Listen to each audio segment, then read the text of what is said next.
Hi hello welcome to Yashwanth Khushi channel. ನನ್ನ ಗಂಡ ಪ್ರತಿದಿನ ಸಿಟಿಯಿಂದ ನನಗೋಸ್ಕರ ಜಿಲೇಬಿ ತೆಗೆದುಕೊಂಡು ಬರುತ್ತಿದ್ದರು. ನಾನು ಎಷ್ಟೋ ಸಂತೋಷವಾಗಿ ಇಷ್ಟವಾಗಿ ಅವುಗಳನ್ನು ತಿನ್ನುತ್ತಿದ್ದೆ. ಆದರೆ ಅದನ್ನು ತಿಂದ ನಂತರ ಪ್ರಜ್ಞೆ ಇರುತ್ತಿರಲಿಲ್ಲ. ಬೆಳಗಿನ ಜಾವ ಎದ್ದ ನಂತರ ನನ್ನ ಬಟ್ಟೆಗಳೆಲ್ಲ ತೇವವಾಗಿರುತ್ತಿದ್ದವು. ಒಂದು ದಿನ ಆತ ತೆಗೆದುಕೊಂಡು ಬಂದ ಜಿಲೇಬಿಯನ್ನು ತಿನ್ನದೆ ಬಿಸಾಡಿ ನಿದ್ದೆ ಹೋದಂತೆ ನಟಿಸಿದೆ. ಆನಂತರ ನನ್ನ ಗಂಡ ನನ್ನ ಜೊತೆ ವ್ಯವಹರಿಸಿದ ಪದ್ಧತಿ ಕೇಳಿದರೆ ನಿಮಗೆ ರೋಮಗಳು ಸೆಟೆದು ನಿಲ್ಲುತ್ತವೆ. ಮದುವೆ ನಡೆದ ದಿನ ರಾತ್ರಿ ನಾನು ಬೆಡ್ರೂಮ್ ಒಳಗಡೆ ಹೋಗುವ ಮೊದಲು ನೀಲಿ ಬಣ್ಣದ ಡ್ರೆಸ್ ಹಾಕಿಕೊಂಡಿದ್ದೆ. ಯಾಕೆಂದರೆ ನನ್ನ ಗಂಡ ನನ್ನನ್ನು ಮೊದಲನೇ ಸರಿ ನೋಡಿದಾಗಲೇ ಆತನ ಮನಸ್ಸು ಪೂರ್ತಿಯಾಗಿ ನನಗೆ ಅಂಕಿತ ಆಗಬೇಕು ಅಂದುಕೊಂಡೆ. ಸಾಧಾರಣವಾಗಿ ನಾನು ಹಳ್ಳಿಯವಳು, ಆದರೆ ಈ ಡ್ರೆಸ್ ನಮ್ಮ ಅಕ್ಕ ನನಗೆ ಕೊಟ್ಟಳು. ಆಕೆಯ ಮದುವೆ ಸಿಟಿಯಲ್ಲಿ ನಡೆಯಿತು. ಆಕೆ ನನಗೆ ಗಂಡನನ್ನು ಹೇಗೆ ಹತೋಟಿಯಲ್ಲಿ ಇಟ್ಟುಕೊಳ್ಳಬೇಕು ಅನ್ನುವ ತುಂಬ ವಿಷಯಗಳು ಹೇಳಿದಳು.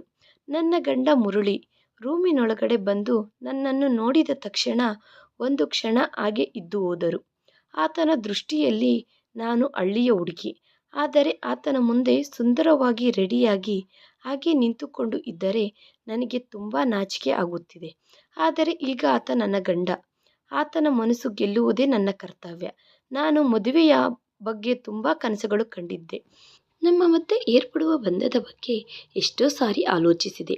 ಆ ಸಮಯ ಬರುವಷ್ಟರಲ್ಲಿ ನನ್ನ ಹೃದಯ ವೇಗವಾಗಿ ಒಡೆದುಕೊಳ್ಳುತ್ತಿದೆ. ಮುರಳಿ ನನ್ನ ಹತ್ತಿರಕ್ಕೆ ಬಂದು ಪ್ರೀತಿಯಿಂದ ನನ್ನ ಕೈಯನ್ನು ಹಿಡಿದುಕೊಂಡು ನೀನು ತುಂಬ ಸುಂದರವಾಗಿ ಇದ್ದೀಯಾ ಅಂದರು. ಆತ ಹೇಳಿದ ಈ ಮಾತು ನನಗೆ ಹೊಸ ಜೀವನವನ್ನು ಕೊಟ್ಟಿತು. ನನ್ನ ಮನಸ್ಸು ಗಾಳಿಯಲ್ಲಿ ತೇಲುತ್ತಿರುವಂತೆ ಅನಿಸಿತು. ಮುರಳಿ ಆತನ ಜೇಬಿನಲ್ಲಿ ಕೈಯಿಟ್ಟರು. ಮೊದಲ ರಾತ್ರಿ ಆದ್ದರಿಂದ ನನಗೆ ಬಹುಮತಿ ಕೊಡುತ್ತಿದ್ದಾರೇನೋ ಅಂದುಕೊಂಡೆ. ಆದರೆ ಮುರಳಿ ಜೇಬಿನಿಂದ ಕೈ ತೆಗೆದರೆ ಅದನ್ನು ನೋಡಿ ನಾನು ಆಶ್ಚರ್ಯಪಟ್ಟೆ. ಆತನ ಕೈಯಲ್ಲಿ ಜಿಲೇಬಿ ಪ್ಯಾಕೆಟ್ ಇದೆ. ಆತ ಸ್ವತಃ ಆ ಪ್ಯಾಕೆಟ್ ತೆಗೆದು ಈ ದಿನ ನಮ್ಮ ಮೊದಲನೇ ರಾತ್ರಿ, ಆದ್ದರಿಂದ ನಾನೇ ಸ್ವತಃ ನಿನಗೆ ಸ್ವೀಟ್ ತಿನ್ನಿಸುತ್ತೇನೆ ಅಂದನು. ಮುರಳಿ ಮಾತು ಕೇಳಿ ನನ್ನ ತುಟಿಗಳ ಮೇಲೆ ಚಿರುನಗೆ ಬಂದಿತು. ನಿನಗೋಸ್ಕರ ಪ್ರತ್ಯೇಕವಾಗಿ ಸಿಟಿಯಿಂದ ಜಿಲೇಬಿ ಮಾಡಿಸಿ ತೆಗೆದುಕೊಂಡು ಬಂದೆ ಅಂದನು. ಮುರಳಿ ಪ್ರೀತಿಯಿಂದ ಆ ಜಿಲೇಬಿಯನ್ನು ನನ್ನ ಬಾಯಲ್ಲಿ ಇಟ್ಟರು. ನಾನು ಸಂತೋಷವಾಗಿ ತಿಂದೆ. ಅದು ತುಂಬ ರುಚಿಯಾಗಿ ಇದೆ. ನನ್ನ ಕಣ್ಣುಗಳಲ್ಲಿ ನೋಡುತ್ತಾ ನನ್ನ ಜೊತೆ ಪ್ರೀತಿಯಿಂದ ಮಾತನಾಡುತ್ತಿದ್ದಾರೆ. ನನ್ನ ಕಣ್ಣುಗಳು ನಿಧಾನವಾಗಿ ಮುಚ್ಚಿಕೊಳ್ಳುತ್ತಿದ್ದಾವೆ. ನಿದ್ದೆ ತುಂಬ ಬರುತ್ತಿದೆ. ಸ್ವಲ್ಪ ಹೊತ್ತಿಗೆ ನಾನು ಪ್ರಜ್ಞೆಯಲ್ಲಿ ಇಲ್ಲ. ಬೆಳಿಗ್ಗೆ ನಾನು ಏಳುವ ಹೊತ್ತಿಗೆ ಸಮಯ 10 ಗಂಟೆ ಆಗಿದೆ. ನನ್ನ ಬಟ್ಟೆಗಳೆಲ್ಲ ಒದ್ದೆಯಾಗಿದ್ದಾವೆ. ನನಗೆ ಆಶ್ಚರ್ಯವಾಯಿತು. ರಾತ್ರಿ ಮುರಳಿ ಜೊತೆ ತುಂಬ ವಿಷಯಗಳು ಮಾತನಾಡಬೇಕು ಅಂದುಕೊಂಡೆ. ಆದರೆ ಆ ರಾತ್ರಿ ನಾನು ಹೇಗೆ ಮಲಗಿಕೊಂಡೇನೋ ನನಗೆ ನೆನಪಿಲ್ಲ. ನನಗೆ ತಕ್ಷಣ ಮುರಳಿ ನೆನಪಾದನು. ಆತ ನನ್ನ ಬಗ್ಗೆ ಏನೆಂದುಕೊಂಡರೋ. ನನ್ನ ಬಟ್ಟೆಗಳು ಹೇಗೆ ಒದ್ದೆಯಾದವು? ಮುರಳಿ ರೂಮಿನಲ್ಲಿ ಇಲ್ಲ. ನಾನು ತಕ್ಷಣ ನನ್ನ ಬಟ್ಟೆಗಳು ಬದಲಾಯಿಸಿಕೊಂಡು ಸ್ನಾನ ಮಾಡಿ ರೆಡಿಯಾಗಿ ತಲೆ ಕೂದಲು ಆರಿಸಿಕೊಳ್ಳುತ್ತಿದ್ದರೆ ಆಗ ಮುರಳಿ ರೂಮಿನೊಳಗಡೆ ಬಂದನು. ಆತನ ಮೂಡು ಚೆನ್ನಾಗಿದ್ದಂಗಿಲ್ಲ. ನನ್ನ ಜೊತೆ ಏನೂ ಮಾತನಾಡುತ್ತಿಲ್ಲ. ನಾನು ಆತನ ಜೊತೆ ಮಾತನಾಡುವುದಕ್ಕೆ ಪ್ರಯತ್ನಿಸಿದರೆ ತುಂಬ ಕೋಪ ಮಾಡಿಕೊಂಡನು. ನಾನು ಭರಿಸಲಾಗಲಿಲ್ಲ. ನಾನು ಹೇಗೋ ಹಾಗೆ ಮುರಳಿಯನ್ನು ನಾರ್ಮಲ್ ಕಂಡೀಷನ್ಗೆ ತೆಗೆದುಕೊಂಡು ಬರಬೇಕೆಂದು ತೀರ್ಮಾನಿಸಿಕೊಂಡೆ. ಮುರಳಿ ಹೋದ ನಂತರ ನಮ್ಮ ಅತ್ತೆಯವರು ರೂಮಿನೊಳಗಡೆ ಬಂದು ನನ್ನ ಕಣ್ಣುಗಳಲ್ಲಿ ಕಣ್ಣೀರು ನೋಡಿ ಆಂದೋಲನದಿಂದ ಏನಾಯಿತಮ್ಮ ಎಂದು ಕೇಳಿದರು. ನಾನು ಮುರಳಿ ಕೋಪಕ್ಕೆ ಕಾರಣಳಾದೆ ಎಂದು ಹೇಳಿದೆ.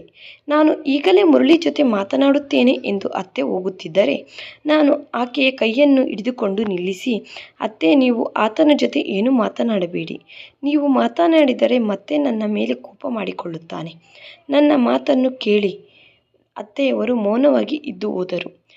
ಚಿಕ್ಕ ಚಿಕ್ಕ ವಿಷಯಗಳು ಮನಸ್ಸಿಗೆ ತೆಗೆದುಕೊಳ್ಳಬೇಡ ತಾಯಿ. ಸ್ವಲ್ಪ ದಿನ ಮುರಳಿ ಜೊತೆ ಇದ್ದರೆ ನಿನಗೆ ಆತನ ಅಭ್ಯಾಸ ಆಗುತ್ತಾನೆ. ಆತನನ್ನು ಚೆನ್ನಾಗಿ ಅರ್ಥ ಮಾಡಿಕೊಳ್ಳುತ್ತೀಯ. ನಾನು ಆಕೆಯ ಮಾತುಗಳನ್ನು ಕೇಳಿ ಸಂತೋಷಪಟ್ಟೆ. ನಾನು ನಮ್ಮ ತಂದೆ ತಾಯಿಯ ಮುದ್ದಿನ ಮಗಳು. ಈಗ ಅತ್ತೆಯವರಿಗೆ ಸಹ ಮುದ್ದಿನ ಸೊಸೆ ಆಗಿ ಹೋಗಿದ್ದೀನಿ. ಚಿಕ್ಕವಗಲಿಂದಲೂ ನಮ್ಮ ಅತ್ತೆಯವರು ನನ್ನನ್ನು ಸೊಸೆಯಾಗಿ ತಂದುಕೊಳ್ಳಬೇಕೆಂದು ಅಂದುಕೊಂಡರು. ನನಗೆ 15 ವರ್ಷ. ಆಗ ನನ್ನನ್ನು ಮೀಟ್ ಮಾಡುವುದಕ್ಕೆ ನಮ್ಮ ಅತ್ತೆಯವರು ಬಂದರು. ಹೋಗುತ್ತಾ ನನ್ನ ಬಾಯಿ ಸಿಹಿ ಮಾಡಿ ಹೋದರು. ನಾನು ತುಂಬ ಸಂತೋಷಪಟ್ಟೆ. ಯಾಕೆಂದರೆ ಆಕೆ ನನ್ನನ್ನು ಎಷ್ಟೋ ಅಭಿಮಾನಿಸುತ್ತಿದ್ದರು. ಅದಕ್ಕೆ ನಮ್ಮ ತಂದೆ ತಾಯಿ ಸಹ ಈ ಸಂಬಂಧ ಅಂದರೆ ಯಾವ ತೊಂದರೆಯೂ ಇಲ್ಲದೆ ಮದುವೆ ಮಾಡಿದರು. ಮುರಳಿ ಸಿಟಿಯಲ್ಲಿ ಜಾಬ್ ಮಾಡುತ್ತಿದ್ದಾನೆ. ಆತ ಆಫೀಸ್ಗೆ ಹೋದರೆಂದರೆ ಮತ್ತೆ ಮನೆಗೆ ಬರುವಷ್ಟರಲ್ಲಿ ರಾತ್ರಿ ಆಗುತ್ತದೆ. ಆತನ ಸಂಪಾದನೆಯಿಂದಲೇ ನಮ್ಮ ಅತ್ತೆ ಊರಿನಲ್ಲಿ ಒಂದು ದೊಡ್ಡ ಮನೆ ಕಟ್ಟಿಸಿದರು. ತುಂಬ ವರ್ಷಗಳಿಂದ ನಾನು ಮುರಳಿಯನ್ನು ಮೀಟ್ ಮಾಡಲಿಲ್ಲ. ಯಾಕೆಂದರೆ ಆತ ತುಂಬ ಸಮಯ ಸಿಟಿಯಲ್ಲೇ ಕಳೆಯುತ್ತಿದ್ದರು. ನಮ್ಮ ಊರಿಗೆ ಬರುವುದಕ್ಕೆ ಆತನಿಗೆ ಟೈಮ್ ಇರುತ್ತಿರಲಿಲ್ಲ. ಮದುವೆ ಫಿಕ್ಸ್ ಆದ ನಂತರ ಸಹ ನನ್ನನ್ನು ಮೀಟ್ ಮಾಡುವುದಕ್ಕೆ ಊರಿಗೆ ಬರಲಿಲ್ಲ. ಈ ಕಾರಣದಿಂದಲೇ ನನ್ನ ಮನಸ್ಸಿನಲ್ಲಿ ತುಂಬ ಪ್ರಶ್ನೆಗಳು ಹುಟ್ಟಿದವು. ಒಂದು ದಿನ ನಾನು ನಮ್ಮ ಅತ್ತೆಯನ್ನು ಕೇಳಿದೆ. ಆಕೆ ನಮ್ಮ ತಾಯಿಗೆ ಒಳ್ಳೆ ಸ್ನೇಹಿತರು. ಅದಕ್ಕೆ ನಾನು ಆಕೆಯ ಜೊತೆ ಎಂತಹುದೇ ನಾಚಿಕೆ ಇಲ್ಲದೆ, ಅತ್ತೆ, ಮುರಳಿ ನಮ್ಮ ಊರಿಗೆ ಯಾಕೆ ಬರುವುದಿಲ್ಲ ಅಂದೆ. ಅಮ್ಮನ ಕಿವಿಯಲ್ಲಿ ಈ ಮಾತು ಬಿದ್ದ ತಕ್ಷಣ ನನ್ನ ಕೆನ್ನೆಗೆ ಬಾರಿಸಿದಳು. ನಿನಗೆ ಕೇಳುವುದಕ್ಕೆ ನಾಚಿಕೆಯಾಗುವುದಿಲ್ಲವಾ? ನೀನು ಮದುವೆಯಾಗುವ ಹುಡುಗನ ಬಗ್ಗೆ ಈ ವಿಧವಾಗಿ ಮಾತನಾಡುತ್ತೀಯಾ ಅಂದಿದ್ದರಿಂದ ನಾನು ಬಿಕ್ಕಿ ಬಿಕ್ಕಿ ಅಳುತ್ತಿದ್ದೇನೆ. ನಮ್ಮ ಅತ್ತೆ ಚಿರುನಗೆ ನಗುತ್ತಾ, ಯಾಕೆ ಬರುವುದಿಲ್ಲ? ಮುರಳಿಗೆ ಸಮಯ ಸಿಕ್ಕಿದರೆ ತಪ್ಪದೇ ಬರುತ್ತಾನೆ. ಯಾವಾಗಲಿಂದಾದರೆ ಅವನಿಗೆ ಸಿಟಿ ಅಭ್ಯಾಸವಾಗಿದೆಯೋ ಆವಾಗಲಿಂದಲೂ ಬರುವುದು ಕಡಿಮೆ ಮಾಡಿದ್ದಾನೆ. ತುಂಬ ಕಡಿಮೆ ಮಾತನಾಡುತ್ತಾನೆ. ಈಗ ಇದಕ್ಕೂ ಮುಂಚಿನಂತೆ ನೆಮ್ಮದಿಯಾಗಿ ಇಲ್ಲ. ತುಂಬ ಕಠಿಣವಾಗಿ ತಯಾರಾಗಿದ್ದಾನೆ. ಆಕೆಯ ಮಾತುಗಳನ್ನು ಕೇಳಿ ನಮ್ಮ ತಾಯಿ, ಜವಾಬ್ದಾರಿಗಳು ಬೆಳೆದಾಗ ಕಠಿಣತ್ವ ಬೆಳೆಯುತ್ತದೆ. ನನ್ನ ಮಗಳಿಗೆ ಇನ್ನೂ ಬುದ್ಧಿ ಬರುತ್ತಿಲ್ಲ. ಬಾಯಿ ತೆರೆದು ಏನೆಂದರೆ ಅದು ಕೇಳುತ್ತಾಳೆ. ಅಮ್ಮ ಕೋಪದಿಂದ ಒಂದು ನೋಟ ನನ್ನ ಕಡೆಗೆ ನೋಡುವಷ್ಟರಲ್ಲಿ ನಾನು ಅಲ್ಲಿಂದ ನನ್ನ ರೂಮಿನೊಳಗಡೆ ಬಂದು ಬಿಟ್ಟೆ. ಅತ್ತೆ ಹೊರಟು ಹೋದ ನಂತರ ಸಹ ನಮ್ಮ ತಾಯಿ ನನ್ನನ್ನು ತುಂಬ ಮಾತುಗಳು ಬೈದಳು. ಅಮ್ಮ ಏನು ಮಾತನಾಡುತ್ತಿದ್ದಾಳೋ ನನ್ನ ತಲೆಗೆ ಹತ್ತಲಿಲ್ಲ. ನಾನು ನನ್ನ ಊಹೆಗಳಲ್ಲಿ ವಿಹರಿಸುತ್ತಾ ಇದ್ದೇನೆ. ನಾನು ಮದುವೆ ಮಾಡಿಕೊಳ್ಳುವ ಹುಡುಗ ಹೀರೋ ಥರ ಇರುತ್ತಾನೆ ಎಂದು ಊಹಿಸಿಕೊಳ್ಳುತ್ತಾ ಇದ್ದೇನೆ. ನನಗೆ ಮೊದಲಿನಿಂದಲೂ ಸಿಟಿಯಲ್ಲಿ ಇರಬೇಕೆಂದರೆ ತುಂಬ ಇಷ್ಟ. ಅವರು ಮದುವೆಗೋಸ್ಕರ 6 ತಿಂಗಳು ಸಮಯ ಕೇಳಿದರು. ಎಷ್ಟು ಬೇಗ ಕಳೆದು ಹೋಯಿತು ನನಗೆ ತಿಳಿಯಲಿಲ್ಲ. ಆದರೆ ನನಗೇನು ಗೊತ್ತು, ನನ್ನ ಕನಸುಗಳು ಸಾರ್ಥಕ ಮಾಡಿಕೊಳ್ಳುವುದಕ್ಕೆ ನಾನು ಇಷ್ಟೊಂದು ಕಾಯುತ್ತಿದ್ದೇನೋ. ಅವುಗಳೆಲ್ಲ ಅಡಿ ಆಸೆ ಆಗುವುದಕ್ಕೆ ಕಣ್ಣಿನ ರೆಪ್ಪೆ ಆಡಿಸುವಷ್ಟು ಸಮಯ ಸಾಕು ಎಂದು ಆ ದಿನ ನನಗೆ ತಿಳಿಯಲಿಲ್ಲ. ಕೆಲವು ದಿನಗಳ ನಂತರ ನನಗೆ ಮುರಳಿಗೆ ಅಂಗರಂಗ ವೈಭವವಾಗಿ ಮದುವೆ ನಡೆಯಿತು. ಅಮ್ಮ ಅವರು ಗಂಡಿನ ಕಡೆಯವರಿಗೆ ಒಪ್ಪಿಸಿ ಮುರಳಿಯ ಜೊತೆ ಅವರ ಊರಿಗೆ ಕಳುಹಿಸಿದರು. ಅತ್ತೆ ನನ್ನನ್ನು ಎಷ್ಟೋ ಸಂತೋಷವಾಗಿ ಆಹ್ವಾನಿಸಿದಳು. ಆದರೆ ನಾನು ಮದುವೆಯ ದಿನ ಮಲಗಿಕೊಂಡಿದ್ದರಿಂದ ಮುರಳಿ ತುಂಬ ಕೋಪಗೊಂಡನು. ಆತ ದಿನಪೂರ್ತಿ ನನ್ನ ಜೊತೆ ಒಂದು ಮಾತು ಸಹ ಮಾತನಾಡಲಿಲ್ಲ. ನೀರಿನಿಂದ ಆಚೆ ಬಿದ್ದ ಮೀನಿನಂತೆ ದಿನಪೂರ್ತಿ ನಾನು ಆತನ ಸುತ್ತೇ ಸುತ್ತುತ್ತಿದ್ದರೂ ಸಹ ಆತ ನನ್ನನ್ನು ಒಂದು ಬಾರಿ ಸಹ ನೋಡಲಿಲ್ಲ. ಪೂರ್ತಿಯಾಗಿ ಸಮಯ ಎಲ್ಲ ಟೆರೆಸ್ ಮೇಲೆ ಕಳೆದರು. ಹೆಣ್ಣು ಮಕ್ಕಳು ಟೆರೆಸ್ ಮೇಲೆ ಹೋಗುವುದು ಇಲ್ಲಿ ನಿಷೇಧ.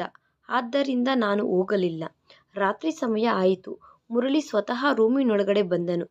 ನನ್ನ ಕಣ್ಣುಗಳು ಹತ್ತು ಹತ್ತು ಕೆಂಪಗಾಗಿದ್ದಾವೆ. ಆತ ನನ್ನ ಪಕ್ಕದಲ್ಲಿ ಬಂದು ಕುಳಿತುಕೊಂಡು, ನನ್ನನ್ನು ಕ್ಷಮಿಸು, ನನಗೆ ತುಂಬ ಕೋಪ ಬಂದಿತು. ನಾನು ನಿನ್ನ ಪಕ್ಕದಲ್ಲಿಯೇ ಕುಳಿತುಕೊಂಡು ಪ್ರೀತಿಯಿಂದ ಮಾತನಾಡುತ್ತಿದ್ದರೆ ನೀನು ನಿದ್ದೆ ಮಾಡಿಬಿಟ್ಟೆ. ನಾನು ಎಷ್ಟೇ ಎಬ್ಬಿಸಿದರೂ ನೀನು ಏಳಲಿಲ್ಲ. ಅದಕ್ಕೆ ನನಗೆ ಕೋಪ ಬಂದಿತು. ಇದರಲ್ಲಿ ನನ್ನ ತಪ್ಪೇ ಇದ್ದಿದ್ದರಿಂದ ನಾನು ಆತನನ್ನು ಕ್ಷಮಾಪಣೆಯನ್ನು ಕೋರಿದೆ. ಮುರಳಿ ಇನ್ನು ಮುಂದೆ ಯಾವಾಗಲೂ ಇಂತಹ ತಪ್ಪು ನಡೆಯುವುದಿಲ್ಲ ಎಂದು, ನನ್ನಲ್ಲಿ ತಪ್ಪು ಎಣಿಸುವ ಅವಕಾಶ ನಿಮಗೆ ಕೊಡುವುದಿಲ್ಲ ಎಂದು ಹೇಳಿದೆ. ನನ್ನ ಮಾತುಗಳಿಂದ ಆತ ಸಂತೋಷಪಟ್ಟರು.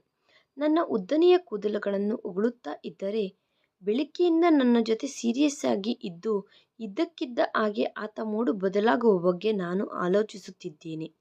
ಮುರಳಿ ಮತ್ತೆ ತನ್ನ ಜೇಬಿನಿಂದ ಜಿಲೇಬಿ ತೆಗೆದು ನನ್ನ ಬಾಯಲ್ಲಿ ಇಟ್ಟು, ಜಿಲೇಬಿ ತಿನ್ನುವುದರಿಂದ ನಿನ್ನ ತುಟಿಗಳು ಇನ್ನೂ ಕೆಂಪಗಾಗುತ್ತವೆ. ಇದರಿಂದ ನೀನು ಇನ್ನೂ ಸುಂದರವಾಗಿ ಕಾಣಿಸುತ್ತೀಯ. ನಾನು ಆತನ ಮಾತುಗಳು ಕೇಳಿ ನಾಚಿಕೆಪಟ್ಟೆ. ಆತ ನನ್ನ ಕೈಯನ್ನು ಹಿಡಿದುಕೊಂಡು ಏನೋ ಹೇಳುತ್ತಿದ್ದ ಹಾಗೆ ನನ್ನ ಕಣ್ಣುಗಳು ಮೆಲ್ಲಗೆ ಮುಚ್ಚಿಕೊಂಡವು. ನನ್ನ ಮುಂದೆ ಕತ್ತಲು ಕವಿಯುತ್ತಿದೆ. ನಾನು ಪ್ರಜ್ಞೆ ತಪ್ಪಿದೆ. ಒಂದು ಸಾರಿ ನನ್ನ ಕಣ್ಣುಗಳು ತೆಗೆಯುವುದರ ಒಳಗೆ ಬೆಳಗ್ಗೆ 11 ಗಂಟೆ ಆಗಿದೆ. ನನಗೆ ಉಸಿರು ನಿಂತು ಹೋದಂತೆ ಅನಿಸಿತು. ಮುರಳಿ ಮತ್ತೆ ನನ್ನ ಮೇಲೆ ಕೋಪ ಮಾಡಿಕೊಳ್ಳುತ್ತಾನೆ. ನನಗೆ ಈ ವಿಧವಾಗಿ ಗಾಢವಾದ ನಿದ್ದೆ ಹೇಗೆ ಬರುತ್ತಿದೆಯೋ ನನಗೆ ಅಸಲು ಅರ್ಥವಾಗುತ್ತಿಲ್ಲ. ನನ್ನ ಬಟ್ಟೆಗಳೆಲ್ಲ ಒದ್ದೆಯಾಗಿದ್ದಾವೆ. ನನಗೆ ಚಳಿಯಾಗುತ್ತಿದೆ. ನಾನು ಬೇಗ ಎದ್ದು ಸ್ನಾನ ಮಾಡಿ ರೆಡಿಯಾಗಿ ರೂಮಿನಿಂದ ಹೊರಗಡೆ ಬರುವಷ್ಟರಲ್ಲಿ ನನ್ನ ಗಂಡ ಕೋಪದಿಂದ ಅತ್ತೆಯ ಜೊತೆ, ಅಮ್ಮ, ನನಗೆ ಎಂತಹ ಹುಡುಗಿಯ ಜೊತೆ ಮದುವೆ ಮಾಡಿದೆ ನೀನು? ಆಕೆಗೆ ಯಾವಾಗ ಮಲಗಿಕೊಳ್ಳಬೇಕೋ ಯಾವಾಗ ಎಚ್ಚರದಿಂದ ಇರಬೇಕು ಎಂದು ಸಹ ಗೊತ್ತಿಲ್ಲ. ನಾನು ಆಕೆಯ ಜೊತೆ ಯಾವ ವಿಧವಾಗಿ ಜೀವನವೆಲ್ಲ ಕಳೆಯುತ್ತೇನೆ. ಹಳ್ಳಿಯ ಹೆಣ್ಣು ಮಕ್ಕಳು ಬೆಳಗಿನ ಜಾವನೇ ಎದ್ದು ಮನೆಯ ಕೆಲಸಗಳೆಲ್ಲ ಮಾಡಿಕೊಳ್ಳುತ್ತಾರೆ ಅನ್ನುವ ವಿಷಯ ಆಕೆಗೆ ಗೊತ್ತಿಲ್ಲ. ನೀವು ಬೆಳಗಿನ ಜಾವನೇ ಎದ್ದು ಎಲ್ಲ ಕೆಲಸಗಳು ಮಾಡುತ್ತಾ ಇದ್ದರೆ ಆಕೆ ಮಹಾರಾಣಿಯ ಹಾಗೆ ಮಲಗಿಕೊಂಡು ಇದ್ದಾಳೆ. ಹೀಗೆ ನಡೆಯುತ್ತಿದ್ದರೆ ನೀವು ಎಷ್ಟೋ ಅಭಿಮಾನಿಸಿ ತಂದುಕೊಂಡ ಸೊಸೆಯನ್ನು ಈ ಮನೆಯಲ್ಲಿ ನಾನು ಭರಿಸಲಾಗುವುದಿಲ್ಲ. ಮುರಳಿ ಬಾಯಿಂದ ಈ ಮಾತುಗಳನ್ನು ಕೇಳಿ ನಾನು ಗಾಬರಿ ಪಟ್ಟಿಕೊಂಡೆನು. ನನ್ನ ಗಂಡ ಇಂತಹ ಕಠಿಣಾತ್ಮನು ಎಂದು ನಾನು ಊಹಿಸಲಿಲ್ಲ. ಇನ್ನು ಆತನ ಮಾತುಗಳು ಭರಿಸುವ ಶಕ್ತಿ ನನಗೆ ಇಲ್ಲದೆ ಮೌನವಾಗಿ ಕಿಚನ್ ಒಳಗಡೆ ಹೊರಟು ಹೋದೆನು. ನಮ್ಮ ಅತ್ತೆ ನಿಜವಾಗಿಯೇ ಬೆಳಿಗ್ಗೆಯಿಂದ ಕೆಲಸಗಳಲ್ಲಿ ಮುಳುಗಿ ಹೋಗಿದ್ದಾಳೆ. ಕಿಚನ್ ಎಲ್ಲ ನೀಟಾಗಿ ಇಟ್ಟಿದ್ದಾಳೆ. ಮತ್ತೆ ಮಧ್ಯಾಹ್ನ ಅಡುಗೆಗಳು ಸಹ ಮಾಡಿಬಿಟ್ಟಿದ್ದಾಳೆ. ನಾನು ಮುರಳಿ ದೃಷ್ಟಿಯಲ್ಲೇ ಅಲ್ಲ, ಅತ್ತೆಯವರ ದೃಷ್ಟಿಯಲ್ಲಿ ಸಹ ಬೀಳುತ್ತಿದ್ದೇನೆ. ನನಗೆ ಇದ್ದಕ್ಕಿದ್ದ ಹಾಗೆ ನನ್ನ ಮೇಲೆ ನನಗೆ ತುಂಬ ಕೋಪ ಬರುತ್ತಿದೆ. ನನಗೆ ಏನಾಗುತ್ತಿದೆಯೋ ನನಗೆ ಅರ್ಥ ಆಗುತ್ತಿಲ್ಲ. ಆಕೆ ಅಷ್ಟೊತ್ತಿಗೆ ಮನೆಯೆಲ್ಲ ಒರೆಸಿಬಿಟ್ಟಿದ್ದಾಳೆ. ಮನೆಯ ಕೆಲಸಗಳೆಲ್ಲ ಪೂರ್ತಿ ಮಾಡಿಬಿಟ್ಟಿದ್ದಾಳೆ. ಆತ ನನ್ನ ಮೇಲೆ ಮೊದಲಿಗಿಂತ ಜಾಸ್ತಿ ಕೋಪ ಮಾಡಿಕೊಂಡಿದ್ದಾನೆ. ಆತ ಮತ್ತೆ ಟೆರೆಸ್ ಮೇಲಕ್ಕೆ ಹೋಗಿ ಕುಳಿತುಕೊಂಡಿದ್ದಾನೆ. ಆತನಿಗೆ ಗೊತ್ತು ನಾನು ಆತನ ಹಿಂದುಗಡೆ ಟೆರೆಸ್ ಮೇಲಕ್ಕೆ ಹೋಗುವುದಿಲ್ಲ ಎಂದು. ನಾನು ದಿನಪೂರ್ತಿ ಅಳುತ್ತಾ ಕುಳಿತುಕೊಂಡಿದ್ದೆ. ನಾನು ಯಾವುದಕ್ಕೋಸ್ಕರ ಆದರೆ ಇಷ್ಟು ಕಾಲ ಕಾಯುತ್ತಾ ಇದ್ದೇನೋ ಅದಕ್ಕೆ ದೂರವಾದೆ. ನಾನು ಮುರಳಿಯ ಜೊತೆ ಸಂತೋಷವಾಗಿ ನನ್ನ ಸಮಯವನ್ನು ಕಳೆಯಲು ಆಗಲಿಲ್ಲ. ಅದೇ ವಿಧವಾಗಿ ಆತನ ಮನಸ್ಸಿನಲ್ಲಿ ಸ್ಥಾನ ಸಹ ಸಂಪಾದಿಸಿಕೊಳ್ಳಲಾಗಲಿಲ್ಲ. ಅತ್ತೆಯವರು ನನಗೆ ಕೊನೆಯ ಬಾರಿ ಎಚ್ಚರಿಸಿದರು. ನಾನು ಇನ್ನೊಂದು ತಪ್ಪು ಏನಾದರೂ ಮಾಡಿದಂತಾದರೆ ನನ್ನನ್ನು ಮನೆಯಿಂದ ಕಳುಹಿಸಿಬಿಡುತ್ತೇನೆ ಎಂದು ಎಚ್ಚರಿಸಿದರು. ನನಗೆ ಊರಿನಿಂದ ಅಮ್ಮ ಅನೇಕ ಬಾರಿ ಫೋನ್ ಮಾಡಿದಳು. ಬಂದು 1 ವಾರ ಮನೆಯಲ್ಲಿ ಇದ್ದು ಹೋಗಿ. ಮದುವೆ ನಡೆದ ಮನೆಯಲ್ಲಿ ಸಂಪ್ರದಾಯ ಪ್ರಕಾರ ಹಾಗೆ ಬಂದು ಇರಬೇಕು ಅಂದರು. ನನಗೆ ಅಸಲು ಅಲ್ಲಿಗೆ ಹೋಗಬೇಕು ಎಂದು ಇಲ್ಲ. ಮೊದಲೇ ಮುರಳಿ ನನ್ನ ಮೇಲೆ ಕೋಪದಿಂದ ಇದ್ದಾರೆ. ಈ ಸಮಯದಲ್ಲಿ ಆತನನ್ನು ಬಿಟ್ಟು ಅಮ್ಮ ಅವರ ಮನೆಗೆ ಹೋದರೆ ಆತ ಇನ್ಯಾವತ್ತೂ ನನ್ನ ಜೊತೆ ಮಾತನಾಡುವುದಿಲ್ಲ. ರಾತ್ರಿ ಮುರಳಿ ಮತ್ತೆ ರೂಮಿನೊಳಗಡೆ ಬಂದರು. ಬೆಳಿಗ್ಗೆಯಿಂದ ಕೋಪದಿಂದ ಇದ್ದು ಅಂದುಕೊಳ್ಳದೆ ಆತ ಮಾಮೂಲು ವ್ಯಕ್ತಿ ಹೇಗೆ ಆದರು. ನಿಮ್ಮ ತಾಯಿಯವರು ಯಾಕೆ ಫೋನ್ ಮಾಡಿದರು ಎಂದು ಕೇಳಿದರು. ನಾನು ವಿಷಯ ಎಲ್ಲ ಆತನಿಗೆ ಹೇಳಿದೆ. ಒಳ್ಳೆ ವಿಷಯನೇ ಅಲ್ವಾ, ನೀನು ಹೋಗು, ಇಲ್ಲದಿದ್ದರೆ ನಮ್ಮ ತಾಯಿ ನಾನು ಬೇಡ ಎಂದು ನಿನ್ನನ್ನು ತಡೆಯುತ್ತಿದ್ದೇವೆ ಎಂದು ಅನ್ನುತ್ತಾಳೆ. ನಾಳೆಯಿಂದ ನನ್ನ ಜಾಬ್ ಸಹ ಶುರುವಾಗುತ್ತದೆ. ನಾನು ಬೆಳಿಗ್ಗೆನೇ ಎದ್ದು ಆಫೀಸ್ಗೆ ಹೊರಟು ಹೋಗುತ್ತೇನೆ. ಮತ್ತೆ ರಾತ್ರಿ ಮನೆಗೆ ಬರುತ್ತೇನೆ. ನೀನು 1 ವಾರ ಅಲ್ಲಿ ಇದ್ದು ಬಂದು ಬಿಡು. ಸಾಧ್ಯವಾದರೆ ಅಮ್ಮನನ್ನು ಸಹ ನಿನ್ನ ಜೊತೆ ಕರೆದುಕೊಂಡು ಹೋಗು. ಮುರಳಿ ಈ ವಿಧವಾಗಿ ನನ್ನನ್ನು ದೂರ ಕಳುಹಿಸುವ ಆಲೋಚನೆ ಇದೆ ಎಂದು ನಾನು ಊಹಿಸಲಿಲ್ಲ. ಆತ ಇನ್ನೂ ಏನು ಮಾತನಾಡುತ್ತಾರೋ ಕೇಳುವಷ್ಟು ಧೈರ್ಯ ನನ್ನಲ್ಲಿ ಇಲ್ಲ. ನಾನು ಸಂತೋಷವಾಗಿ ಅಂಗೀಕರಿಸಿದಂತೆ ತಲೆ ಅಲ್ಲಾಡಿಸಿದೆ. ಆತ ಮತ್ತೆ ಜಿಲೇಬಿಯನ್ನು ತೆಗೆದು ನನ್ನ ಬಾಯಲ್ಲಿ ಇಟ್ಟರು. ನೀನು ಇದನ್ನು ಬೇಗ ಬೇಗ ತಿನ್ನುವ ಬದಲು ಮೆಲ್ಲಗೆ ತಿನ್ನು. ಇದು ಸಿಟಿಯಲ್ಲಿ ಹೆಸರು ಹೊಂದಿದ ಅಂಗಡಿಯಲ್ಲಿ ನಿನಗೋಸ್ಕರ ಪ್ರತ್ಯೇಕವಾಗಿ ಮಾಡಿಸಿದೆ. ಇವು ತಿಂದರೆ ನಿನ್ನ ತುಟಿಗಳು ಕೆಂಪಗೆ ಆಗಿ ನೀನು ಇನ್ನೂ ಸುಂದರವಾಗಿ ಕಾಣಿಸುತ್ತೀಯ. ಮುರಳಿ ಈ ವಿಧವಾಗಿ ಬದಲಾಗುವುದನ್ನು ನೋಡಿ ನಾನು ತುಂಬ ಆಂದೋಲನದಲ್ಲಿ ಇದ್ದೇನೆ. ಆತ ಎಂತಹ ಕಠಿಣ ಸ್ವಭಾವದವನೋ ಅಷ್ಟೇ ಪ್ರೀತಿಯನ್ನು ಸಹ ತೋರಿಸುತ್ತಾರೆ. ಆತ ನನ್ನ ಮೇಲೆ ಕೋಪಗೊಂಡನು ನಿಜಾನೇ. ನನ್ನ ತಪ್ಪಿಂದಲೇ ಆತ ಕೋಪದಿಂದ ಇದ್ದಾರೆ. ನಾಳೆ ನಿನ್ನನ್ನು ನಿಮ್ಮ ಊರಿಗೆ ಕರೆದುಕೊಂಡು ಹೋಗು ಎಂದು ಅಮ್ಮನಿಗೆ ಹೇಳಿ ಬರುತ್ತೇನೆ. ನನಗೋಸ್ಕರ ಎದ್ದಿರು ಎಂದು ಚಿರುನಗೆ ನಗುತ್ತಾ ಅವರ ತಾಯಿಯ ಹತ್ತಿರಕ್ಕೆ ಹೋದನು. ನಾನು ಮನಸ್ಸಿನಲ್ಲಿ ದೃಢವಾಗಿ ಅಂದುಕೊಂಡೆ, ಎಂತಹುದೇ ಪರಿಸ್ಥಿತಿಯಲ್ಲೂ ಈ ದಿನ ನಿದ್ದೆ ಮಾಡಬಾರದು. ಮುರಳಿ ಬರುವ ತನಕ ನಾನು ಎದ್ದಿರಬೇಕು. ಹೇಗಾದರೂ ಸರಿ, ಊರಿಗೆ ಹೋಗುವ ಮೊದಲು ಆತನ ಮನಸ್ಸಿನಲ್ಲಿ ನಮ್ಮ ಮಧ್ಯೆ ಇರುವ ದೂರವನ್ನು ಕಡಿಮೆ ಮಾಡಬೇಕು ಎಂದು ನಾನು ಬೇಗ ಹೊಸ ಡ್ರೆಸ್ಸನ್ನು ಹಾಕಿಕೊಂಡು ಅದರಲ್ಲೂ ನನ್ನ ತುಟಿಗಳನ್ನು ನೋಡಿ ಆಶ್ಚರ್ಯಪಟ್ಟೆ. ಆತ ನಿಜ ಹೇಳುತ್ತಿದ್ದಾರೆ, ನನ್ನ ತುಟಿಗಳು ಕೆಂಪಗಾಗಿದ್ದಾವೆ ಎಂದು. ನಾನು ಬಂದು ಮಂಚದ ಮೇಲೆ ಕುಳಿತುಕೊಂಡೆ. ಆತನಿಗೋಸ್ಕರ ಕಾಯುತ್ತಾ ಇದ್ದೆ. ಆದರೆ ಮುರಳಿ ಮತ್ತೆ ಬರುವುದರ ಒಳಗೆ ನಾನು ಮತ್ತೆ ನಿದ್ದೆ ಮಾಡಿಬಿಟ್ಟಿದ್ದೇನೆ. ಬೆಳಿಗ್ಗೆ 10 ಗಂಟೆಗೆ ನನ್ನ ಕಣ್ಣುಗಳು ತೆರೆದುಕೊಂಡವು. ಮುರಳಿ ಅಷ್ಟೊತ್ತಿಗೆ ಕೆಲಸಕ್ಕೆ ಹೊರಟು ಹೋಗಿದ್ದರು. ಆತ ತುಂಬ ಬೇಗ ಕೆಲಸಕ್ಕೆ ಹೋಗಿದ್ದಾರೆ. ಕಾರಣ ಆತ ಆಫೀಸ್ಗೆ ಹೋಗುವುದಕ್ಕೆ 2 ಗಂಟೆ ಟೈಮ್ ಹಿಡಿಯುತ್ತದೆ. ಅದಕ್ಕೆ ಬೆಳಿಗ್ಗೆನೇ ಎದ್ದು ಹೋಗಿದ್ದಾರೆ. ನನಗೆ ನನ್ನ ಮೇಲೆ ತುಂಬ ವಿರಕ್ತಿ ಹುಟ್ಟಿತು. ತುಂಬ ಅಳು ಬಂದಿತು. ಆನಂತರ ಸಹ ನಾನು ಮುರಳಿ ಜೊತೆ ಬಂಧವನ್ನು ಏರ್ಪಡಿಸಿಕೊಳ್ಳಲಾಗಲಿಲ್ಲ. ಮುರಳಿ ಕೋಪಕ್ಕೆ ಕಾರಣ ಕೇವಲ ನಾನು ಮಾತ್ರನೇ. ಈ ವಿಷಯ ಆಲೋಚಿಸಿ ನಾನು ತುಂಬ ಆಂದೋಲನದಲ್ಲಿ ಇದ್ದೇನೆ. ನನ್ನ ಬಟ್ಟೆಗಳು ಹೇಗೆ ಒದ್ದೆಯಾಗುವು ಅರ್ಥ ಆಗಲಿಲ್ಲ. ಮುರಳಿ ನನ್ನನ್ನು ಎಬ್ಬಿಸುವುದಕ್ಕೆ ಪ್ರಯತ್ನಿಸಿದಾಗ ಒದ್ದೆಯಾಗಿರಬಹುದು ಅಂದುಕೊಂಡೆ. ಅತ್ತೆ ಊರಿಗೆ ಹೋಗುವುದಕ್ಕಾಗಿ ರೆಡಿಯಾಗಿದ್ದಾರೆ. ನನ್ನನ್ನು ನೋಡಿ ಮುರಳಿ ಆದರೆ ಹೊರಟು ಹೋದನು. ಇನ್ನು ನಾವಿಬ್ಬರೇ ಊರಿಗೆ ಹೋಗೋಣ. ನಾನು ಮನಸ್ಸಿನಲ್ಲಿ ತುಂಬ ಭಾರ ತುಂಬಿಕೊಂಡು ನನ್ನ ತವರು ಮನೆಗೆ ಹೋದೆ. ನನ್ನ ಮನಸ್ಸು ಯಾವಾಗಲೋ ಮುರಳಿಯ ಜೊತೆ ಹೊರಟು ಹೋಗಿದೆ. ಇನ್ನು ನಾನು ಆತನನ್ನು 1 ತಿಂಗಳ ನಂತರನೇ ಮೀಟ್ ಮಾಡುತ್ತೇನೆ. ನಮ್ಮ ಮನೆಯವರು ನನ್ನನ್ನು ನೋಡಿ ತುಂಬ ಸಂತೋಷಪಟ್ಟರು. ನನ್ನ ಚಿಕ್ಕ ತಂಗಿ ಕವಿತಾ ಸಂತೋಷಕ್ಕೆ ಹದ್ದುಗಳಿಲ್ಲ. ಊರೆಲ್ಲ ನಾನು ಬಂದಿದ್ದೇನೆ ಅನ್ನುವ ವಿಷಯ ತಿಳಿದಿದೆ. ಅದಕ್ಕೆ ಊರಿನಲ್ಲಿ ಇರುವ ಹೆಂಗಸರೆಲ್ಲ ನನ್ನನ್ನು ನೋಡುವುದಕ್ಕೆ ಬಂದಿದ್ದಾರೆ. ನಮ್ಮ ಮನೆಯ ಎದುರು ಮನೆಯಲ್ಲಿ ಇರುವ ಆಂಟಿ ಮಗಳು ಸುನೀತಾ ಮದುವೆ. ಆಕೆ ನನಗೆ ಒಳ್ಳೆ ಸ್ನೇಹಿತಳು. ಊರಿಗೆ ಬಂದು ಆಕೆಯ ಮದುವೆಯಲ್ಲಿ ತಿರುಗಾಡುವ ಅವಕಾಶ ನನಗೆ ಲಭಿಸಿದೆ. ಎಲ್ಲರೂ ತುಂಬ ಸಂತೋಷದಿಂದ ಇದ್ದಾರೆ. ಆದರೆ ನನ್ನ ಮನಸ್ಸಿನಲ್ಲಿ ತಳಮಳ ಆಗುತ್ತಿದೆ. ಯಾಕೆಂದರೆ ನನ್ನ ಮನಸ್ಸಿನೆಲ್ಲ ಆತನ ಸುತ್ತೇ ಸುತ್ತುತ್ತಿದೆ. ಆಶ್ಚರ್ಯಪಡಿಸುವ ವಿಷಯ ಏನೆಂದರೆ ನಾನು ಯಾವಾಗ ನಮ್ಮ ಮನೆಗೆ ಬಂದೆನೋ ಆವಾಗಲಿಂದ ನನಗೆ ಅಸಲು ನಿದ್ದೆ ಬರುತ್ತಿಲ್ಲ. ಅಲ್ಲಿದ್ದರೆ ಮುರಳಿ ರೂಮಿನೊಳಗಡೆ ಬಂದ ತಕ್ಷಣ ಮಂಚದ ಮೇಲೆ ಮಲಗಿಕೊಳ್ಳುತ್ತಿದ್ದೆ. ಆದರೆ ಈಗ ಮಂಚದ ಮೇಲೆ ನಿದ್ದೆ ಬರದೆ ಆ ಕಡೆ ಈ ಕಡೆ ತಿರುಗಾಡುತ್ತಾ ಇದ್ದೇನೆ. ಕಾರಣ ನನಗೆ ಮುರಳಿ ನೆನಪಾಗುತ್ತಿದ್ದಾನೆ. ಮೆಹಂದಿಯ ದಿನ ರಾತ್ರಿ ಎದುರು ಮನೆಯ ಆಂಟಿ ಮಗ ಕೇಶವ್ ಸಿಟಿಯಿಂದ ಮದುವೆಗೆ ಬಂದನು. ಆತನು ಚಿಕ್ಕವರಿಗಿಂತಲೂ ಊರಿಗೆ ಬಂದು ಹೋಗುತ್ತಿದ್ದನು. ನನ್ನನ್ನು ನೋಡಿದ ತಕ್ಷಣ ಅವನು ನನ್ನ ಹಿಂದೇನೆ ಬರಲು ಶುರು ಮಾಡಿದನು. ಹೀಗೆ ಯಾಕೆ ಮಾಡುತ್ತಿದ್ದಾನೆ? ಅವನಿಗೆ ಏನಾಗಿದೆ ಎಂದು ನಾನು ಆಶ್ಚರ್ಯಪಟ್ಟೆ.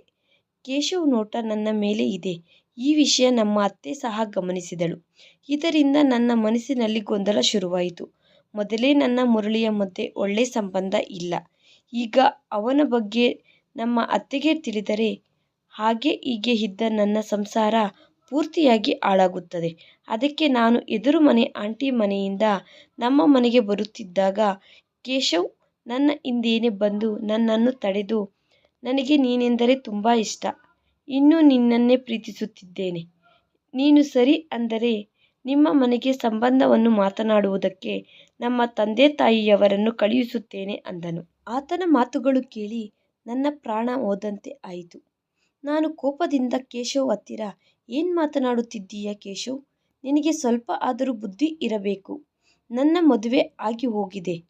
ನೀನು ಇನ್ನು ಮುಂದೆ ಯಾವಾಗಲೂ ಇಂತಹ ಹುಚ್ಚು ಕೆಲಸಗಳು ಮಾಡಬೇಡ. ನನ್ನ ಜೊತೆ ಮಾತನಾಡಬೇಡ ಎಂದು ಹೇಳಿ ಮನೆಗೆ ಹೋಗುತ್ತಿದ್ದರೆ, ನೋಡು, ನನಗೆ ಸಿಟಿಯಲ್ಲಿ ದೊಡ್ಡದೊಂದು ಬಂಗ್ಲಾ ಇದೆ, ಕಾರು ಇದೆ. ನಿನಗೆ ಬೇಕಾಗಿರುವ ಎಲ್ಲ ಸುಖಗಳು ನಾನು ಕೊಡಬಲ್ಲೆ. ಆದರೆ ನೀನು ನಿನ್ನ ಗಂಡನನ್ನು ಬಿಟ್ಟು ನನ್ನ ಹಿಂದೆ ಬಂದು ಬಿಡು.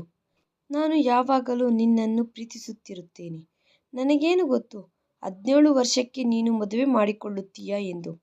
ನಾನು ಕೋಪದಿಂದ ಆತನ ಹತ್ತಿರ, ನೀನು ಈ ದಿನ ಈ ಮಾತು ಹೇಳಿದ್ದೀಯ. ಆದರೆ ಇನ್ನು ಮುಂದೆ ಹೀಗೆ ಮಾತನಾಡಬೇಡ.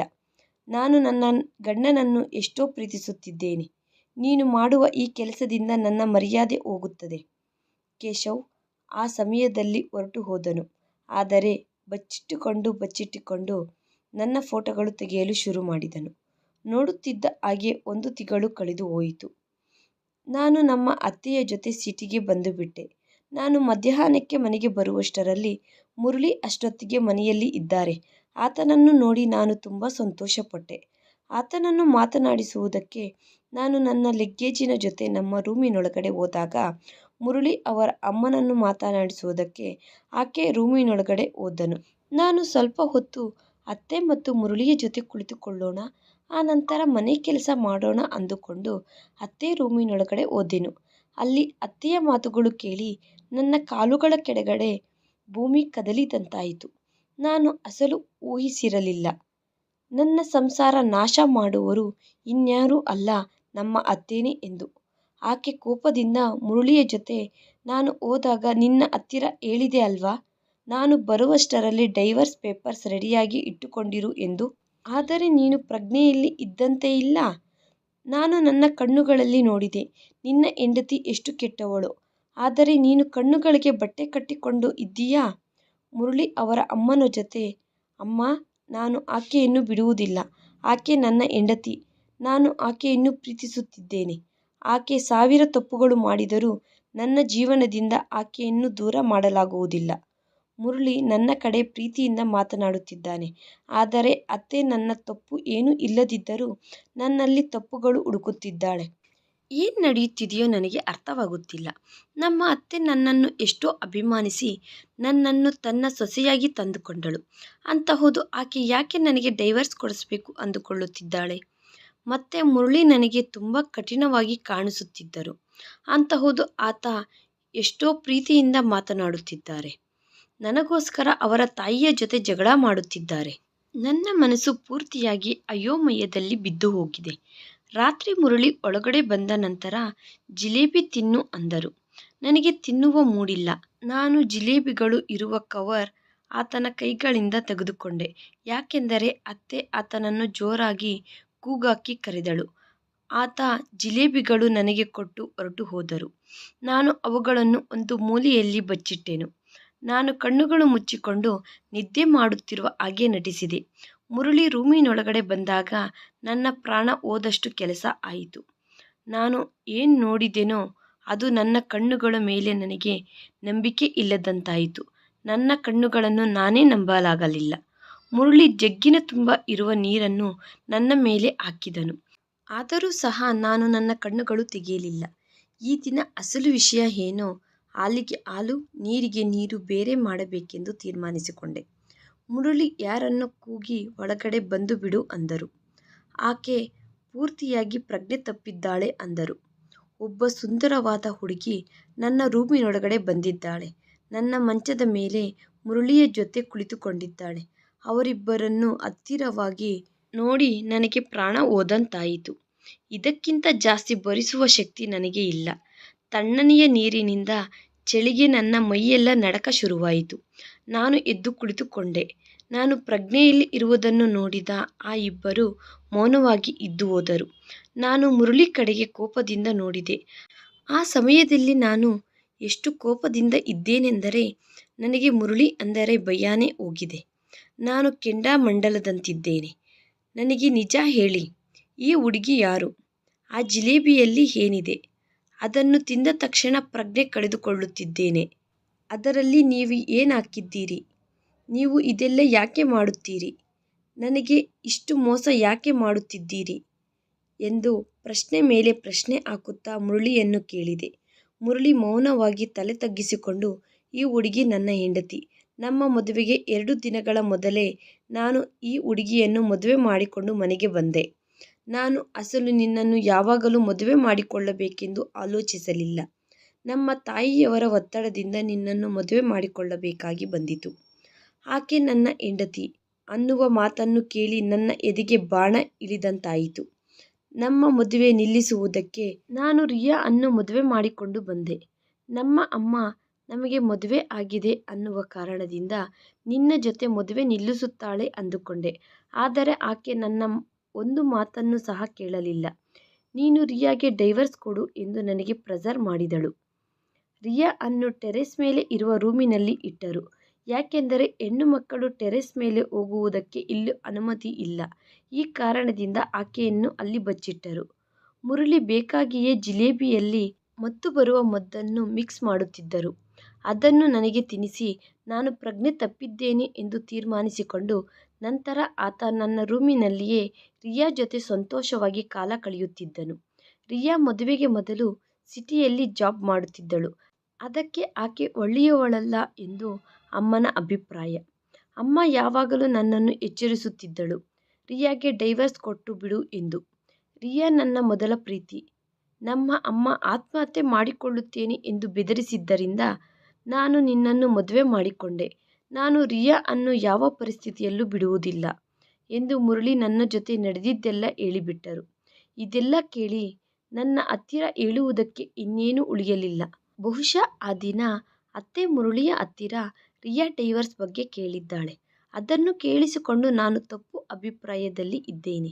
ನನ್ನ ಜೀವನ ನಾಶ ಆಗುವುದಕ್ಕೆ ಮುರಳಿ ಒಬ್ಬನೇ ಮಾಡಿಲ್ಲ. ಇದರಲ್ಲಿ ಅತ್ತೆಯ ಕೈವಾಡ ಸಹ ಇದೆ. ಆಕೆಗೆ ಎಲ್ಲ ಗೊತ್ತು. ತನ್ನ ಮಗ ಮದುವೆ ಮಾಡಿಕೊಂಡಿದ್ದಾನೆ ಅನ್ನುವ ವಿಷಯ ಬಚ್ಚಿಟ್ಟು ಆತನಿಗೆ ಬಲವಂತವಾಗಿ ನನ್ನ ಜೊತೆ ಮದುವೆ ಮಾಡಿದರು. ನಾನು ಮುರಳಿ ಜೊತೆ ಜೀವನವನ್ನು ಕಳೆಯಬೇಕೆಂದು ಎಷ್ಟೋ ಕನಸುಗಳು ಕಂಡೆ. ಈತನ ಬಗ್ಗೆ ತಿಳಿದ ನಂತರ ಅಸಲು ಈತನ ಜೊತೆ ಒಂದು ಕ್ಷಣ ಸಹ ಇರಲು ಆಗುವುದಿಲ್ಲ ಅಂದುಕೊಂಡೆ. ಇನ್ನೊಬ್ಬರನ್ನು ಎಷ್ಟೋ ಪ್ರೀತಿಸಿ ಅವರಿಗೋಸ್ಕರ ನನಗೆ ಮತ್ತು ಬರುವ ಮದ್ದನ್ನು ಮಿಕ್ಸ್ ಮಾಡಿ ಜಿಲೇಬಿಯನ್ನು ತಿನ್ನಿಸಿದನು. ನಾನು ನನ್ನ ಲಗೇಜ್ ಎಲ್ಲ ಪ್ಯಾಕ್ ಮಾಡಿಕೊಂಡು ಅತ್ತೆಗೆ ನಮಸ್ಕಾರ ಮಾಡಿ ನಮ್ಮ ಊರಿಗೆ ಹೊರಟು ಹೋದೆ. ನಮ್ಮ ಅತ್ತೆ ನನ್ನನ್ನು ತಡೆಯಬೇಕೆಂದು, ನನ್ನಲ್ಲಿ ನಂಬಿಕೆಯನ್ನು ಬೆಳೆಸಬೇಕೆಂದು ಪದೇ ಪದೇ ಪ್ರಯತ್ನಿಸಿದಳು. ತಾಯಿ, ಸ್ವಲ್ಪ ತಾಳ್ಮೆಯಿಂದ ಇರು. ಮುರಳಿ ರಿಯಾ ಅನ್ನು ಬಿಟ್ಬಿಟ್ಟು ನಿನ್ನ ಜೊತೆ ಇರುತ್ತಾನೆ ಎಂದು ಎಷ್ಟೋ ಕೇಳಿಕೊಂಡಳು. ಆದರೆ ನಾನು ಯಾವತ್ತಿಗೂ ನನಗೆ ಪ್ರೀತಿ ಕೊಡದೇ ಇರುವ ವ್ಯಕ್ತಿಯ ಜೊತೆ ಜೀವನವನ್ನು ಕಳೆಯಲು ಆಗುವುದಿಲ್ಲ ಎಂದು ನಾನು ಆ ಮನೆಯಿಂದ ಹೊರಟು ಹೋದೆ. ನಾನು ನಡೆದ ವಿಷಯ ಎಲ್ಲ ನಮ್ಮ ತಂದೆ ತಾಯಿಗೆ ಹೇಳಿ ಮುರಳಿಯ ಜೊತೆ ಡೈವರ್ಸ್ ತೆಗೆದುಕೊಂಡೆ. ನಾನು ನಮ್ಮ ತಂದೆ ತಾಯಿಯ ಮುದ್ದಿನ ಮಗಳು. ಅವರು ನನ್ನನ್ನು ನೋಡಿ ನೋಡಿ ಅಂತಹ ಕಷ್ಟಗಳಲ್ಲಿ ಇಡುವುದಿಲ್ಲ. ನಾನು ಮತ್ತೆ ಒಬ್ಬಂಟಿ ಆಗಿ ಹೋದೆ. ನನ್ನ ಪರಿಸ್ಥಿತಿ ಬಗ್ಗೆ ಎದುರು ಮನೆಯ ಆಂಟಿ ತನ್ನ ಮಗನಾದ ಕೇಶವ್ಗೆ ಹೇಳಿದಳು. ಆತ ಅವರ ಕುಟುಂಬ ಸದಸ್ಯರನ್ನು ನನ್ನ ಜೊತೆ ಮದುವೆ ಸಂಬಂಧ ಮಾತನಾಡುವುದಕ್ಕೆ ನಮ್ಮ ಮನೆಗೆ ಕಳುಹಿಸಿದನು. ನಾನು ಈಗಲೇ ಮದುವೆ ಮಾಡಿಕೊಳ್ಳುವುದಕ್ಕೆ ಸಿದ್ಧವಾಗಿ ಇಲ್ಲವೆಂದು ಅವರಿಗೆ ಇದ್ದಿದ್ದು ಇದ್ದ ಹಾಗೆ ಹೇಳಿಬಿಟ್ಟೆ. ಆಂಟಿ, ನನ್ನನ್ನು ಕ್ಷಮಿಸಿ. ನಾನು ಈಗ ಮುಂದಕ್ಕೆ ಹೋಗಬೇಕು. ನನ್ನ ಕಾಲುಗಳ ಮೇಲೆ ನಾನು ನಿಂತುಕೊಳ್ಳಬೇಕು. ಪ್ರತಿಯೊಂದು ಮದುವೆಯೂ ಸುಖ ಸಂತೋಷಗಳ ಜೊತೆ ಇರಬೇಕೆಂದು ಎಲ್ಲರೂ ಅಂದುಕೊಳ್ಳುತ್ತಾರೆ. ಆದರೆ ಅವರ ಹಣೆಯ ಬರಹ ಹೇಗೆ ಬರೆದಿದ್ದರೆ ಹಾಗೆ ನಡೆಯುತ್ತದೆ. ಪ್ರತಿಯೊಂದು ಮದುವೆಯೂ ವಿಜಯವಂತವಾಗಿ ಆಗಬೇಕಾದ ಅವಸರ ಇಲ್ಲ. ಆದರೆ ವಿಫಲವಾದ ವಿವಾಹದ ವ್ಯಕ್ತಿ ವೈಫಲ್ಯ ಹೊಂದಿದಂತೆ ಅಲ್ಲ. ಆನಂತರ ಆಕೆ ಶ್ರದ್ಧೆಯಿಂದ ಓದಿನಲ್ಲಿ ತುಂಬ ಪ್ರಶಸ್ತಿಗಳನ್ನು ಸಾಧಿಸಿದಳು. ತನ್ನ ಊರಿನ ಹೆಸರು ಎಲ್ಲ ಜಿಲ್ಲೆಗಳಲ್ಲಿಯೂ ಹೆಮ್ಮೆಯಿಂದ ಹೇಳಿಕೊಳ್ಳುವ ಹಾಗೆ ಮಾಡಿದಳು. ಯಾವ ಸೋದರಿಯಾದರೂ, ಯಾವ ಮಗಳಾದರೂ ಮದುವೆಯ ವೈಫಲ್ಯದಿಂದ ವಿಫಲ ಆಗಿದ್ದರೆ ಇದು ನೆನಪಿಟ್ಟುಕೊಳ್ಳಿ. ಜೀವನದಲ್ಲಿ ಮುಂದಕ್ಕೆ ಹೋಗುವುದಕ್ಕೆ ಗುರಿಯನ್ನು ಇಟ್ಟುಕೊಳ್ಳಿ. ಆ ಗುರಿಯ ಕಡೆಗೆ ಹೆಜ್ಜೆ ಹಾಕಿ. ಅದಲ್ಲದೆ ಅಲ್ಲೇ ನಿರುತ್ಸಾಹದಿಂದ ಸೋತು ಹೋಗಬೇಡಿ. ಅಲ್ಲೇ ಇದ್ದು ಹೋಗಬೇಡಿ. ಈ ವಿಡಿಯೋ ನಿಮಗೆ ಇಷ್ಟವಾಗಿದ್ದರೆ ಪ್ಲೀಸ್ ಲೈಕ್ ಮಾಡಿ, ಶೇರ್ ಮಾಡಿ, ಸಬ್ಸ್ಕ್ರೈಬ್ ಮಾಡ್ಕೊಳ್ಳಿ. Thanks for watching video.